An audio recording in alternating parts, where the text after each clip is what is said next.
Yeah, you can come at the front here. Getting in the front and the sides is no problem. It's just in the middle in the front. We have to keep this open area here. It's not for security reasons. It is just because of the camera, because these things are streamed live. And as President Cecilia mentioned this evening, I'm just come back from a very long trip. Just this afternoon landed from the flight back from San Francisco. So I am jet lagged, I am tired, but it was a very good trip, and one of the reasons I went to San Francisco was to do more work to support the bhikkhunis over in California. They weren't getting much support, so I wanted to make that connection between my supporters and them so that they can raise some funds and also get more established. And again, going there, giving talks in so many places, including in the Google campus and Facebook campus, so I'm now officially a cool monk. And one of the things which I discovered there, surprise, that even in a place, like, and I hope somebody from Google is listening to this, because probably it's on there somewhere, that it is still has too much discrimination, even supposed to be a cool company like Google. I was quite surprised that the women in Google, there's not so many software engineers who are female, and those that are being paid less than the males. And I'm always a person who doesn't just teach, but does what I teach. So I was trying to talk a little bit to get against discrimination, and the top of the talk this evening will be discrimination, not just gender discrimination, but the whole way that people get discriminated against in our world. And you may have been a victim somewhere of that discrimination. It's not very nice. Even monks get discriminated against, and I'll mention that later on. But in particular, I did sort of try and advise people, not just to talk about it, but do something about it. So I suggested to, quite a big talk to quite a few people, if they really think there is a problem in the Google campus over in Mountain View somewhere about gender discrimination, don't just sit there, do something about it. So I suggested that they should have a day of protest by all the men, as many men as possible, coming to work dressed as women. So if there's not enough women there, at least it looks like there's enough women. And certainly that will get into the 9 o'clock news, So if that actually happens, if you see it over here, there was a day of protest, you know where it came from. Because I'm full of ideas. And one of the reasons is, that being meditating, getting very still, you do get very creative. And it's one of the interesting things about mindfulness, stillness, kindness. Put them all together and you might get so still and energized, you can actually see things in a different way, as I often say. And I said this also in Facebook, that when you live outside the box, you actually see outside the box. And too many people that's right in the box, because they're right inside the box, with the best will in the world, they can't think outside the box, they can't see outside the box, because they live in the box. As monks and nuns, we're actually totally outside. But one of the things which you see that just prompted me to talk about discrimination. And of course you start off with the obvious one of gender discrimination in religions, which is totally unacceptable. But to let you know, because someone told me this, and I think it should be spread around as much as we possibly can, that actually it is possible legally to actually ordain women as Catholic priests. And because I was told, because I'm part of the new movement in Theravada Buddhism of establishing a Bhikkhuni Sangha, I was told by a source, and it's believable, that in Catholicism you follow canon law. That's like the legal system there, which even the Pope has to follow. And apparently in canon law it does actually say that you are forbidden from ordaining a woman as a priest on land. But there is a loophole. You can ordain a woman on the ocean. And apparently a very senior Catholic in South America has actually done this. And there's nothing the Pope can do about it. She's a legitimate female Catholic priest. They're just trying to suppress it. But my talks go out to many, many places. And so I'm sorry, Your Holiness, the cat's out the bag. You can do ordinations as women in the Catholic Church. You prefer Catholicism, get an archbishop, get a boat, and you're fine.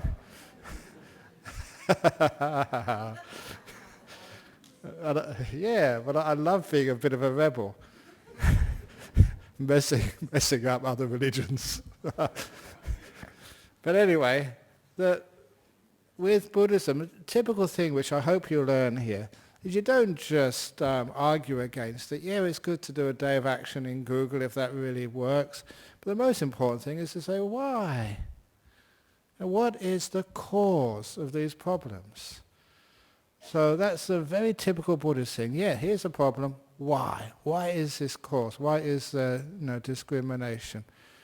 And of course it is because, there must be something to be gained from discrimination, some advantage. That's why people discriminate. That's why it's you have power. Those who are discriminated against don't have that power. This is one of the reasons why. And one of the solutions is, to take away that power. And why do people think they need power over others to discriminate against them, put them down? You probably experienced that ever since you were children. When people put you down, they put somebody else down. And you don't need to have big issues such as gender discrimination. You can see just how people who are mentally disabled, physically disabled, who have sicknesses, who are of different races obviously, or different religions, do get discriminated against, which is really weird.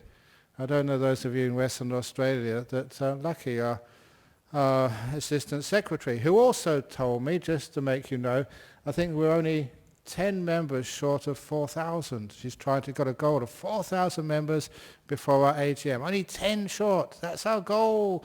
10 more if you're not a full member yet. Please join up to make the 4,000. Is it 4,000 or 5,000? Remember, Cecilia?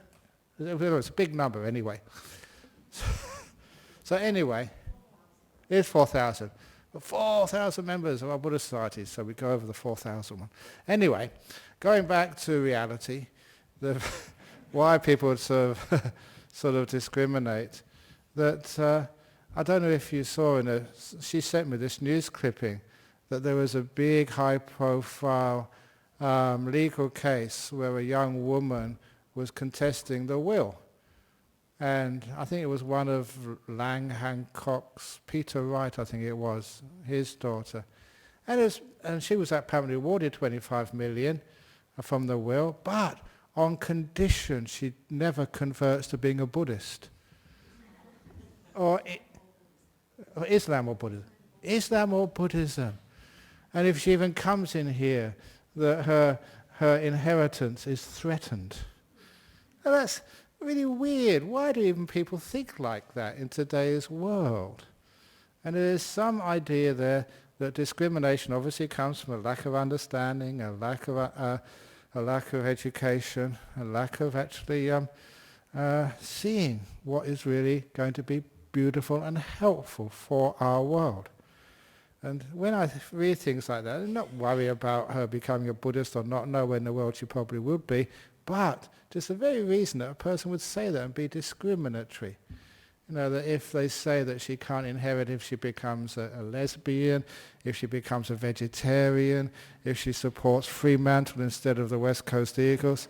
I mean, there's something which is really crazy in such things. So that is like discrimination. Why does that feel essentially wrong? And it feels essentially wrong because there is no basis for distinguishing between just a West Coast Eagles fan or a Fremantle Dockers fan, of this person with this preference or with that religion. Because once we do have those differentiations, then we have the discriminations, then we have so many problems in society. There is no peace, there is no happiness, And also we are not using all of our resources by working together rather than with working against one another. So I always say in our modern world, if not forever, we need to cooperate rather than compete. And if we learn how to cooperate more than compete, then of course discrimination will be lessened. Discrimination arises from competition. And so, trying to be innovative, one of the ways of overcoming the competitive nature of our society, which means, that we're always trying to attain something and do better and get something more. I was talking to somebody over in San Francisco about whether because there's Sri Lankans, there's lots of Sri Lankans over there, and apparently there's the World Cup cricket going on tonight. If there's not many Sri Lankans here tonight, it must be the game Sri Lanka is playing tonight or tomorrow or whatever. Because even Sri Lankan Buddhists, when it's a competition between a cricket match and Buddhism, I'm sorry that you are supposed to be Buddhist, but cricket always wins. It's true, And we were sort of talking about many things about discrimination. And one of the things they said is, because of competition, there's even competition in religion as well, inside of a religion. Competition, what we call spiritual materialism, to get on, become better, and compete with even your friend of how deep your meditation, how advanced you are. That's why so many people in Sri Lanka are always trying so hard to become stream winners and comparing each other. And somebody told me this really funny story. This is not a joke, although it should be a joke. This is a real story. There was one of the Sri Lankan women who came up from some small village somewhere way in the deep, inaccessible parts of Sri Lanka, and she came down to Colombo. She was a very pious Buddhist, but they thought, no, let's give her the real Buddhism, not just the ceremonial stuff. And so they had this course, meditation and Dhamma course. Now, there's some very weird parts of Buddhism. And this particular weird part of Buddhism, after a 2-week course, somebody offered it to her, paid for her, meditation, Dhamma, and they gave an exam at the end. And at the end of the course, they gave an exam, and the examiners, if they really thought that they were good, they would give them certificates, stream winning certificates, oneness returning, arahat certificates. They gave them stages of enlightenment certificates. It's a bit weird, but this is what happens when you get into that sort of stuff. Of course, people are competing, to see, are you a stream winner? I got that last year. Now I'm an anagami, non-returner. So anyway, this is an old lady, very pious. They thought, what the difference? We'll give her, but they'll sponsor her. So they sponsored her, and after 2 weeks, they gave her the exam. And they said, yes, very good. You're a so one, a stream winner. And they gave a certificate, the stream winning certificate. Now, those in Sri Lanka noticed, wow, stream winning, that's really high. One of the first stages of enlightenment. There are 4 stages of enlightenment in Buddhism. And she was so upset. She was so angry. And she started shouting at the examiners.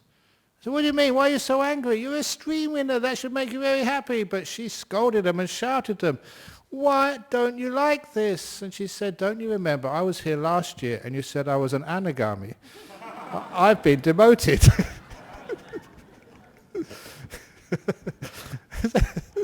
That's a crazy part of religion. And anyway, why are we comparing with one another? This is one of the wonderful things which I liked about Dhamma, about Buddhism, is what the Buddha called the 3 conceits. And this is basically the spiritual underpinning to totally dismantle all discrimination, wherever you find it, whatever it is. And that was the 3 conceits. This is what is wrong view, wrong understanding. This is not the way to look at things in life. And the 3 conceits is a conceit that I am better than somebody else. That's a conceit. That's a wrong view. That's an ego. Now, number 2 conceit is very common in our Western world. I am worse than somebody else. I am inferior. That's the second conceit. I don't know how many people have a lack of self-esteem. They think they're not good enough. They're not good enough to, say, learn sort of a new musical instrument. They're not good enough to meditate. They're not good enough to find a good partner. I don't deserve anyone. She is out of my league. Or whatever you think. That inferiority idea is the second conceit, which the Buddha said is wrong view. That's a very dangerous wrong view. That leads to lots of problems, depression, guilt, anxiety, and obviously lack of success and progress in your life. You don't think you're good enough to do anything. Well, not anything, but there's many things many people here think they're not good enough to do. Yes, you are good enough. You know that when I was a school teacher for 1 year, that there was a kid in my class, this is one of my stories, a kid in my class who came bottom in math the year before. As an experiment I did. And I spent special extra time with this one child because I just wanted to find out, is it you become bottom because you can't do maths? Is it a lack of ability, something wrong with your brain? Or why is it that people come bottom in a subject? 30 kids in the class. This was in the UK in 1972, 73. So no, 73. And it just took me one school year. At the end of the school year, when he got the exam results after the year end, this kid came top in math. And it blew my mind. But it did confirm something I suspected. Now I knew it. You suspect it, but now you know. There isn't such a person in the world who can't do math. I've got to call it maths. I've been in the United States, now I keep getting on the wrong side of the car. And if you've ever been in there, they say, oh, get in Ajahn Brahm, and I get in the driver's seat. I just wish people would just standardize all of this. So anyway, doing maths. So, is it the case that people can't do maths? They can't do accounting, they can't do science, they can't do English? No way, that is not true. It is their belief of inferiority or inability. When they think, I can't do this, obviously then you won't. And with that one kid in the maths class, all I did was to give him confidence. That's all. Confidence that he could. And he did. And I was right. So that second conceit is I'm inferior. I can't do this. I'm not as good as others. That is a conceit. The Buddha pointed out that is wrong view. For goodness sake, if you're a Buddhist, stop doing that. You're as good as anybody. And the last one is, of course, one of my favorite of the three conceits, is because we don't ever think this is being conceited. And that is, I am the same as everybody else. That's why for those of you of my generation who saw the religious classic, The Life of Brian, where Brian was asked, can you say something profound? And he says, you are all the same. And then somebody put their hand up and said, I'm not. Remember that? That was a brilliant piece of philosophy. And you're not the same. You're not worse. You're not better. You don't discriminate. We're just all totally different. We don't have to be better. We're not worse. We're not the same. We're just different, but of equal value. And when you have equal value towards people, no matter who they happen to be, the ball game changes. And okay, this is an old story, but I haven't told this for a long time, I'm sure, here. And this had a lot of traction over in the United States, because when I gave one talk in Sacramento, there was a bishop, I think an Episcopalian bishop, came to my talk, and I gave this this particular story especially for him. He was in the audience, and he got it in the end, and he thought, wow, I'm going to use this one in my sermons. And that was the story of the 7 monks meditating in the cave on, unconditional loving kindness. May all beings be happy and well. You may have heard that in Buddhist talks. You may have even done loving kindness meditation. You may think you're practicing loving kindness meditation. May all beings in the whole world be free of suffering, be happy and well. Okay, so these were monks, supposed experts doing this. And there were 7 monks in the cave. Now you have to listen carefully, because there's a question comes at the end of this little anecdote. The 7 monks were the head monk, the abbot. The next monk was his brother. They ordained together. The 3rd monk was his best friend. They liked each other so much they went to school together, university together. They became a monk as well. The 4th monk was his enemy. Now, even though monks, we have kindness, we try and have all our rules, there are always some people you just do not get on with. Have personality clashes. One person wants to do samatha, the other one wants to do vipassana. They're both the same, but who cares? So they had personality clashes. One person liked Ajahn Brahm, the other one liked Ajahn Brahmali. Personality clashes. So that was the 4th monk. We called him enemy. The 5th monk was a very old monk. He was so advanced in years that he could die any day. People like that, they're just on the edge of death. They can pop off any old time. That's why they say when old people like that go to the funeral of their friends, you always see them at the cemetery. I do lots of funeral services, and you see all these old people at the cemetery because it's their friends who die. And sometimes you do wonder that no point in them going home. They should just stay in the cemetery for... But it's only a few days.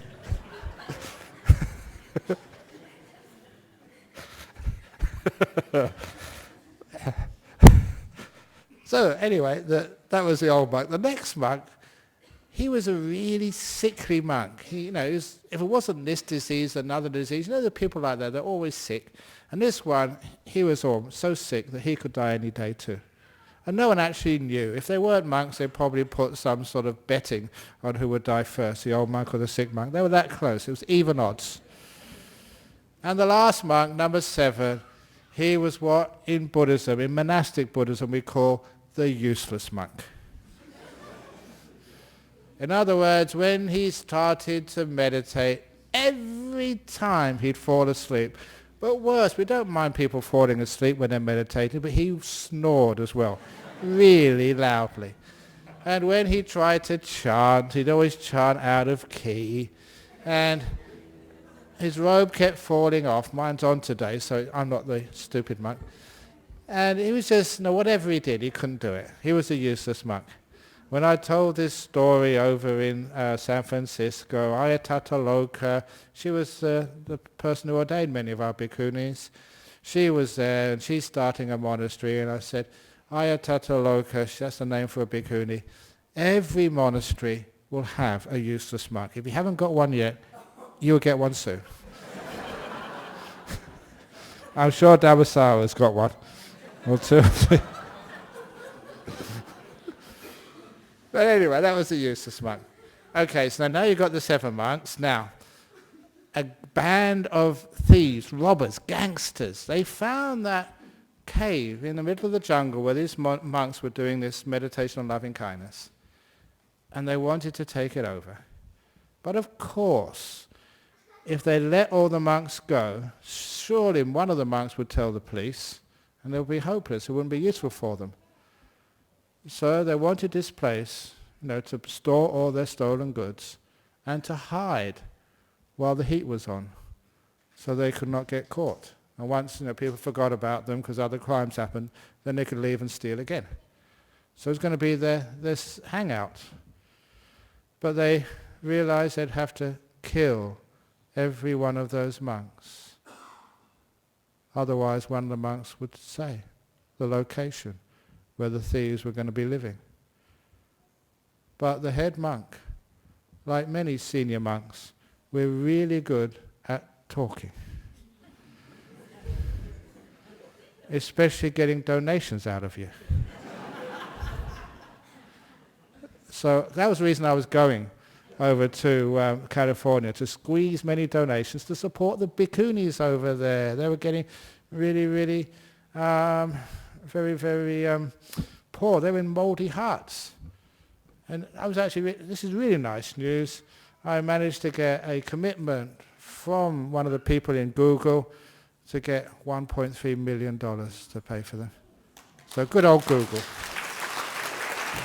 Google rocks. I also went to Facebook. They haven't committed anything yet. So please put this on your Facebook page, on my Facebook page. I went there, no commitment yet. But Google, they're really getting somewhere. So I told them, in order to get this on the story of the bar in San Francisco. It was run by an ex-quarterback. You know what quarterback is? This is American football. He's the big guy, the most well-paid person in the team, really strong. An ex-quarterback, he'd retired and he bought, with all his money, he bought a bar. He was really such a tough guy that had this running competition in his bar that if he cut a lemon to make a drink and squeeze the lemon juice in to make a drink, if anybody at all could take that lemon and squeeze 3 more drops out of it, they would get a free drink. And of course, many guys were there, ex-wrestlers, US Marines, Navy SEALs. I learned that in the United States. They're supposed to be the tough guys. Anyone over there, if they could take that lemon and squeeze even 3 drops out of that lemon, they get the free drink. I know some guys, professional weightlifters, even the old governor Arnold Schwarzenegger tried it. He only got 1 drop. But then came this small guy from Australia in a bald head and brown robe. Well, not that small. His roundness. He took that lemon. After it had been squeezed by the quarterback, he squeezed 4, 5, 6, 7 drops. And they asked, what on earth are you doing? What are you doing in San Francisco? You're so strong. He said, I'm raising funds for the bhikkhunis. I can squeeze a lemon which has already been squeezed dry even further. That's what's called a fundraiser. Anyway, so that's what I was doing over there to raise some funds for these for the people. But also it's just talking about, oh, that's right, the 7 monks in the cave. I'm jet lagged, okay. So the head monk was such a good talker. That's where I was come from. Squeezing more drops out of a lemon, squeeze more donations out of you guys.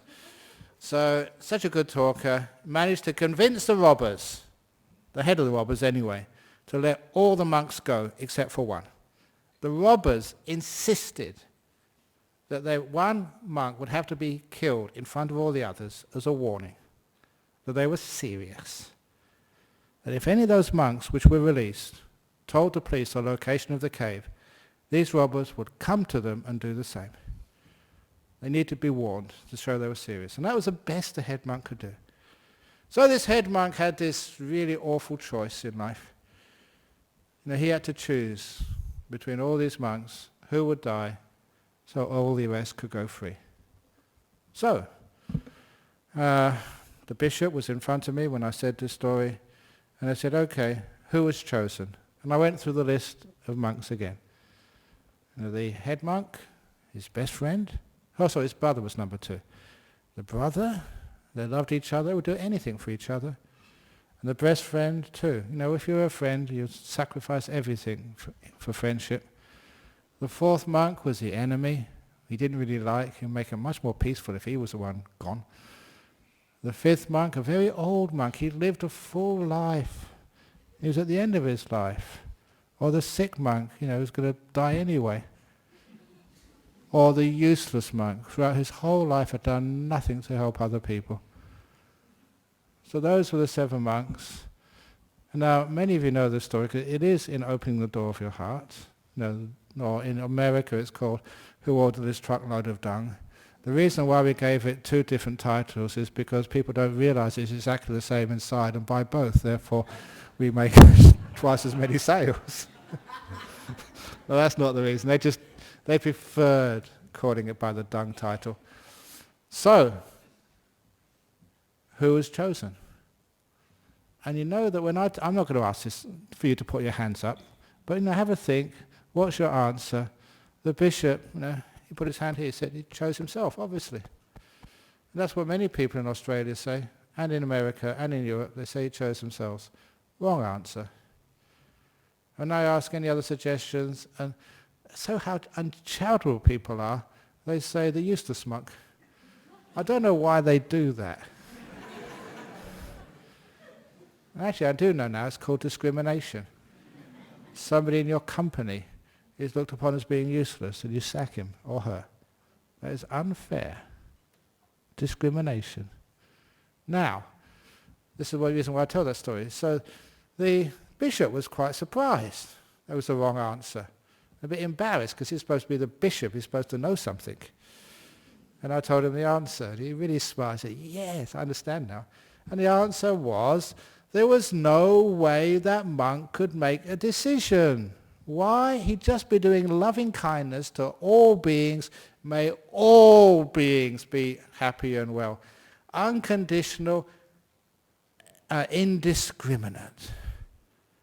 Which meant, in practice, he loved his brother exactly the same, no more, no less, than he loved his best friend. And he loved the enemy exactly the same, no less, no more, than his brother and best friend. He loved the sick monk, the old monk, even the dear old useless monk, exactly the same, no more, no less. And what's really important, he loved himself no more, no less than all the other 6 monks. And I reminded the bishop, I was brought up as a Christian before I became a Buddhist. I didn't have any choice when I was born.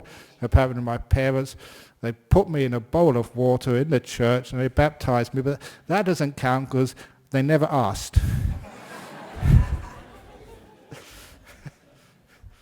It was without my consent. I was about 3 weeks old at the time or something. I think ever since that time, when I was a kid anyway, I never liked baths. I think that was probably the reason why. Anyway, his love for himself, no more, no less, than love for others. And I told this bishop, look, don't you remember in your Bible, which you're supposed to teach, didn't your teacher, Jesus, say to love your neighbor as yourself? Which means to love yourself as your neighbor. Didn't say to love your neighbor more than yourself. He said, as yourself, no more, no less. So to love yourself as you would love every other being in this world, no more, no less. In other words, this lack of self-esteem, this discrimination, the biggest discrimination is against oneself. And that is actually quite powerful. If you can actually see that and solve it, most psychologists will be out of a job. So you love yourself as your neighbor as yourself, love all beings. So not so better, not worse, not the same, just different, that's all. And where do you actually accept that? All this discrimination business. Now, discrimination, against genders, against gay, lesbian, transgender communities. There's so much of that discrimination around even today. But I was stood up for that because somebody actually, they put in a newspaper in the West Australia some time ago, it was an article from the London Telegraph. It was a very prestigious paper. And they were actually quoting His Holiness the Dalai Lama. And it was saying that you cannot be gay and be a Buddhist, period, it said. And that was supposed to be a quote from His Holiness the Dalai Lama. And of course it was misquoted, so please understand that the Dalai Lama never said that apparently. It was a misquote, but it got in the newspapers and it was printed here in the West Australia. And imagine just how many people who come here. They came after and say, Ajahn Brahm, is that really true? We're gay, we love coming here, we love being Buddhist. At last we found a religion, a spiritual path which accepts us and which loves us. I said, of course it's true that you can come here, that's not what the Buddha ever said. And so actually I wrote, because it was in the newspaper, I had to write a letter to the editor in the West Australian. It was published, of course. And then many sort of the gay, lesbian, transgender community here in Perth said, thank you so much. And it was because of that letter, I got my invite to the Gay and Lesbian Transgender Pride breakfast.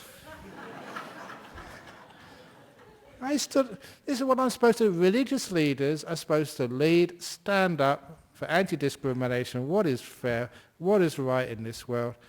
There's a gentleman earlier, he's a really good friend.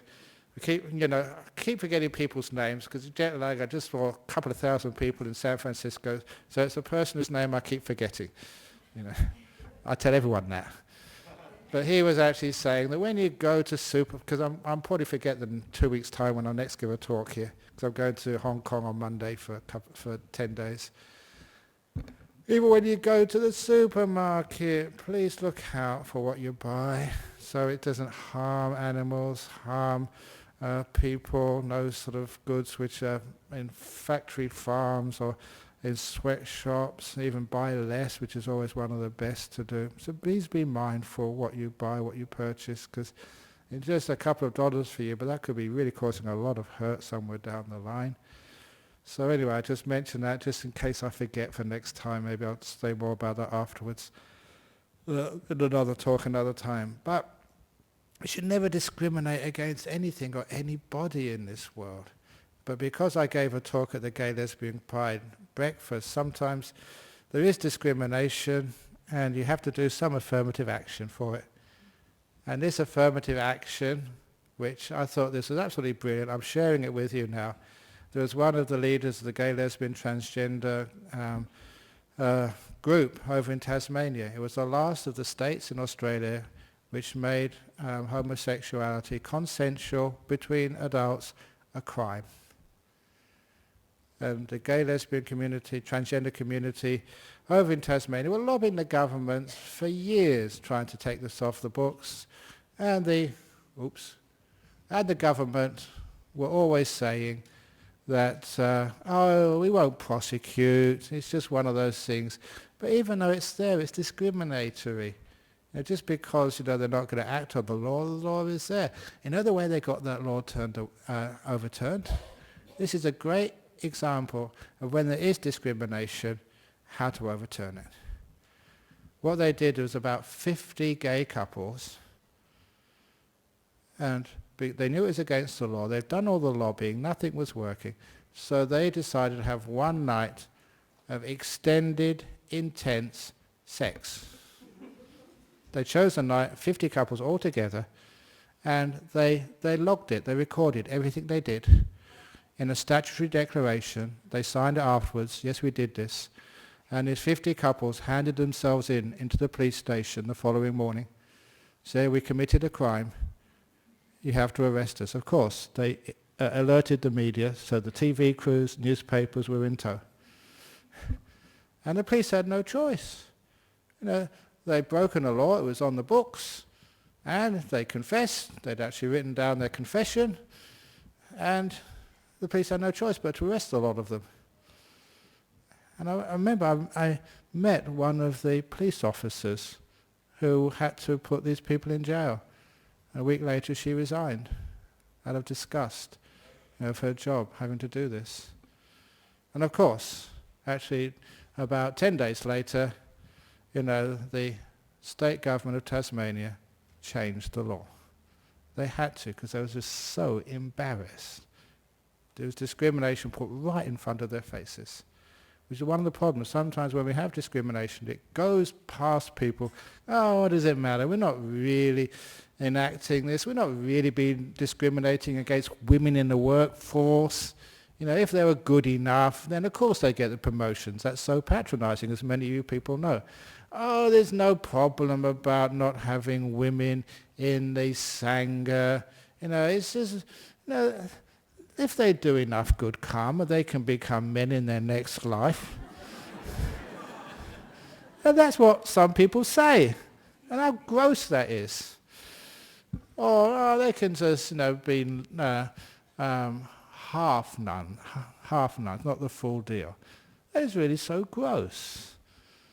And somebody once pointed out, that's just like saying, okay, no African people, no black Africans can be monks. That's really disgusting, that even people can think like that. The Buddha never had any such discrimination, even caste. In Sri Lanka there are some Nikayas, some sects of Buddhism, they won't allow low caste people to be ordained as monks. That is disgusting, that's terrible. That's nothing to do with Buddhism.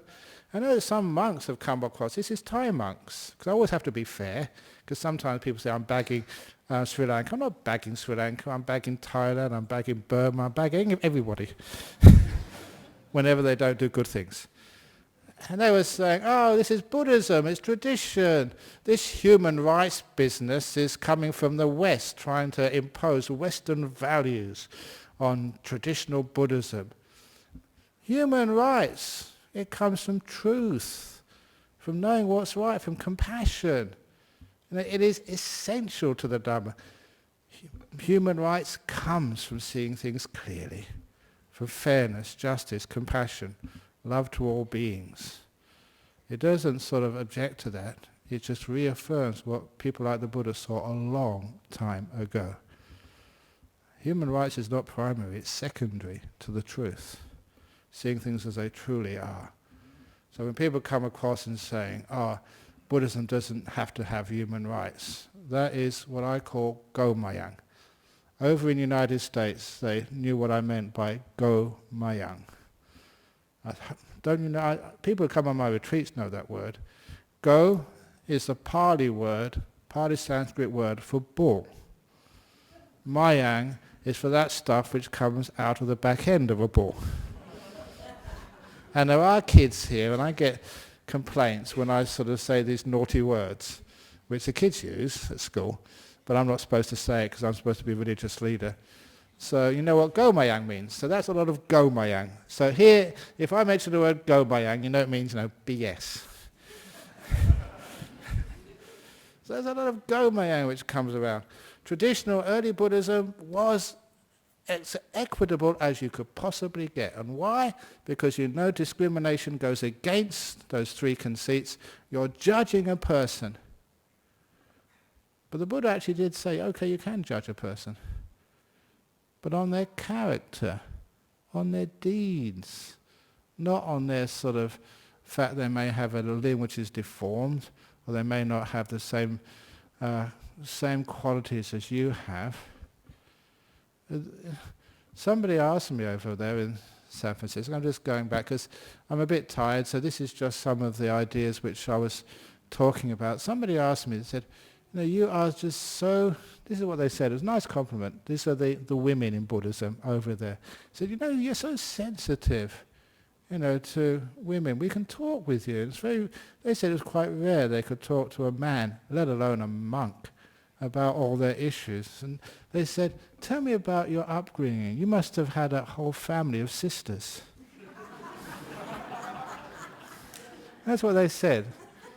And you know what they said? And I said, no, I only had one brother, a father. My mother, she was totally dominated by us. And they say she had to go to the football. Otherwise she was left out. So whenever we only had the 2 TV channels in those days, and whenever there was a football match on or a movie, football always won. My poor mother, what we did to her. But this is just male. I was male dominated. So they asked me, where did you learn that sensitivity? Okay, they have to wait. This is the lines. Where did they learn that sensitivity? And the way they learned that sensitivity, when I look back on my life, was from those times when I volunteered, I said it before, when I volunteered to work with Down syndrome people. In Fulbourn Hospital, just outside of Cambridge. It was just out of ego, first of all, because one of my friends who was a Christian was volunteering to do this social work, so I decided to do some as well, to keep up the Buddhist name. That's all it was. keeping up with the Joneses. But for me, the Joneses were the Christians. So I'm a Buddhist. I can't let them outdo me anyway. So I volunteered. They only lasted 2 weeks. I lasted 2 years in this place. And I looked to those people for teaching me emotional intelligence, sensitivity. Because these were people who were disabled in one area and they compensated in other areas like people do. You don't discriminate against a person. Yeah, you won't give them a job in a sort of a nuclear power plant. They may press the wrong button, that'll be the end of us all. But they were not very good in that area, but in the other area, in the emotions, they were geniuses. And I say that because I learned so much from them. One of the first things I learned, I was heterosexual, I wasn't gay at all, I was afraid of anything homosexual. And they taught me how to be hugged in public as a male. And maybe this is now, I'm 63 now. In those days, if you were hugged by a male, that was just really not on in public. That means you were gay. Even gays wouldn't hug in public. And these people would just run up to you and they just give this big hug. And it was nice. There's nothing wrong with that. And especially, they knew when I really needed one. Broken up with a girlfriend, bad test result, or just drunk the night before, whatever it was, because I wasn't born as a monk. Whatever it was, and I was really in a bad mood or not that good, they would come up and they would see it straight away. And I realized that, yes, they were deficient in some areas, other areas had compensated. So that's why I can't discriminate. You can't discriminate and think people with mental illness are secondary citizens. If someone has a mental illness, please do not discriminate. They are welcome. They're good in other areas. If people haven't had a great education, don't discriminate just because they haven't gone to university. Steve Jobs never finished university, neither did Einstein or Michael Dell. Don't discriminate. A person may be a bit physically deformed. They may have beautiful minds like Stephen Hawking's. So why is it we look at a person and we judge them and discriminate? Most importantly, why do we look at ourselves and discriminate? I'm not good enough. You can do anything. And that's one of the reasons why, as a monk, a senior monk, at our monastery we've got some really interesting people. I won't tell you who they are. One is a clinical schizophrenic, incredible monk. I thought that's one person could never be a monk. This person, mindfulness, wisdom, so good and really kind. I won't tell you who it is. You wouldn't know anyway. Still has to have his medication. Brilliant, brilliant, brilliant monk. He's going to be one of the stars in the future, sitting up here giving great talks. There's another one, I think you probably know, he's just come out of jail into the monastery. Why not? Do you discriminate a person just because they've done a crime? They're not a criminal, they're a person who's done a crime. They're not a criminal. Give them a chance, for goodness sake. How many people who come out of jail are discriminated against when they apply for work? They just can't get a job. So what do? Stealing, back on selling drugs, anything they can do to make ends meet, because they're discriminated against when they leave. So if you are in that area where you can employ someone, just don't just discriminate them because they've got a criminal record. Give them a chance. We all need a chance, a second chance.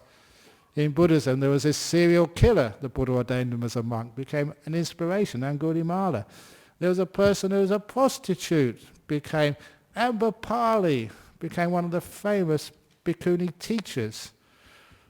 And these are inspiring for me to see you don't discriminate at all against anybody. Give them a chance. If their character is good, if they can do it, then they should do it. That's the only thing we discriminate against.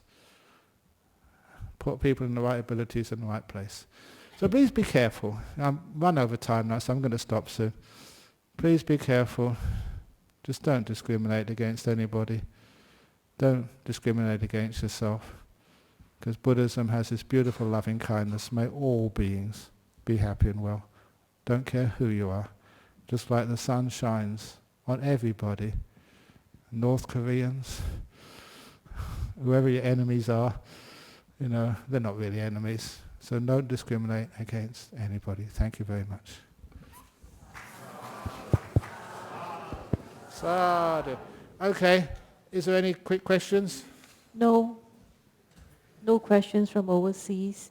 No question. Can we have one? Or is we got the lines as well? Because this is more important than the lines. Is there any questions? No? Going? Okay, so we've got a question now from China, which is now going to come in, namely the New Year's Eve lines. Because a lot of kids here, I'm sure they come to see the monsters. So can we have a space in the centre, please? Those people who can stay, they're here, are they? Eddie? Are they here? Okay, a space in the centre. Please come on the edges. If you've got kids here, please keep the kids here, because kids love to see the monsters.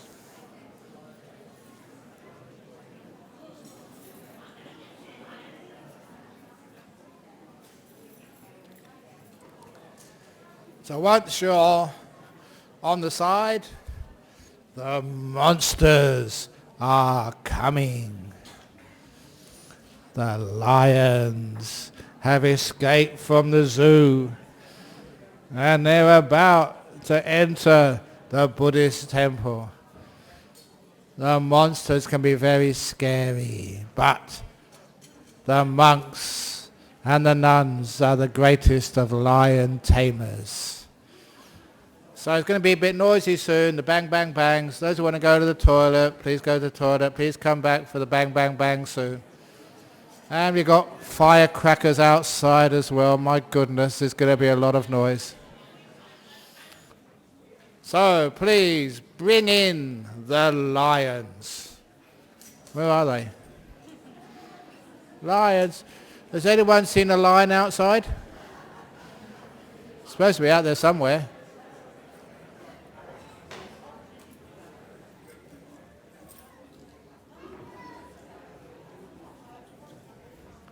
Here they come. Here come the drums. Bang, bang, bang. Here they come.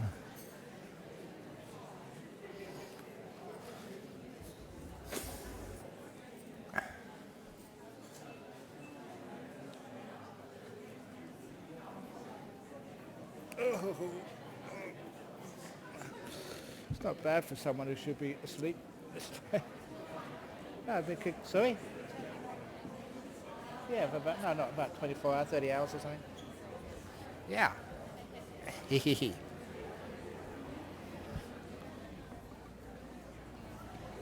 Okay. Mr. Eddie, for those of you who are a bit sensitive to noise, now is the time to put in earplugs. Here it comes.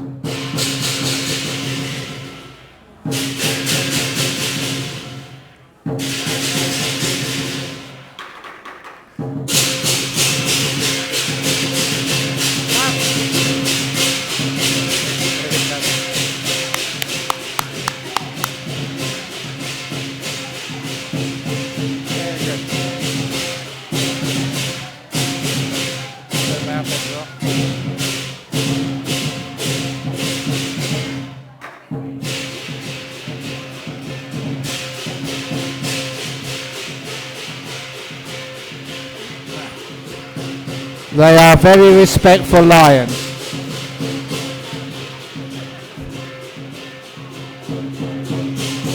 Very good. Very good.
That's it.